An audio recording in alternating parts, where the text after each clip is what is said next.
For over 40 years I've been market gardening, growing great vegetables, and for all of that time I've been making compost.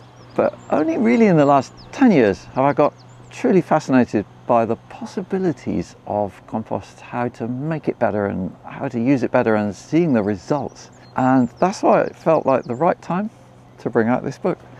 And it's one of my smaller books, so it's very digestible, I like to think, and diagrams and bring it down to the core basics of how you can make compost more easily, more quickly, and more enjoyably. Because I take away a lot of the so-called rules, the things you've heard, maybe like that you can't put in roots of perennial weeds, that's fine, you can put in pest and disease, basically you don't have to spend time sorting through stuff before you put it in your compost. You can put in cooked food, everything from your kitchen is possible to compost.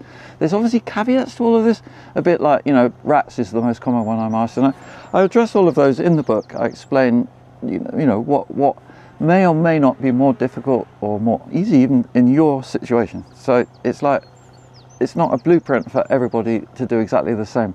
If you understand the principles though, then you can apply them in your situation and get a nice result. And what is a nice result? Well, compost does not need to look perfect. So what I'm holding here, for example, is maybe 8 months old, what I've made here. You can see it's still got some bits of wood in. That's okay, they're kind of half rotted already.